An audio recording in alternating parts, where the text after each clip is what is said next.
பின் சிவபெருமான் உமையை நோக்கி, ஏலத்தின் நறுமணம் கமழும் கூந்தலை உடைய கௌரியே, உனது நூப்புற மணிகளில் இருந்து தோன்றிய சக்திகள் நெடுநாட்கள் கருவை தாங்கி மெலிந்தனர். இனி குழந்தைகளை பெற்றிட நீ திருவருள் புரிக என்று கூறினான். தேவியும் அவ்வாறே திருவருள் செய்தாள்.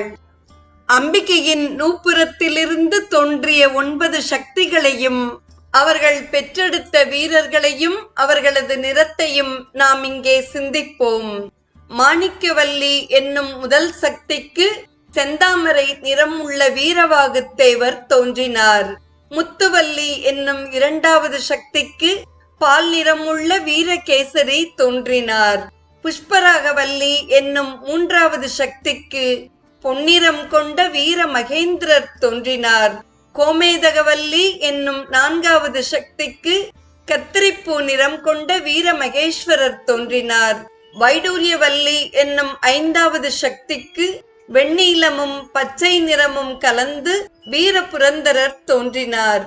வைரவல்லி என்னும் 6வது சக்திக்கு இந்திர நீல நிறம் கொண்ட வீரராக்கதர் தோன்றினார்.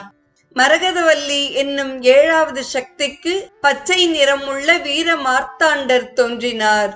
பவழமல்லி என்னும் 8வது சக்திக்கு முருக்கம்பூ நிறம் கொண்ட வீராந்தகர் தோன்றினார். இந்திர நீலவல்லி என்னும் 9வது சக்திக்கு கருநீல நிறம் உடைய வீரதீரர் தோன்றினார். இந்த 9 வீரர்களும் பிரம்மன் திருமாலின் உந்தியிலிருந்து தோன்றியது போல் நவசக்தியின் உந்தியிலிருந்தே வெளிப்பட்டனர். 9 வீரர்களுக்கும் சிவபெருமான் சிறப்புடைய ஒளி வீசும் வாள்களை கொடுத்தருளினான்.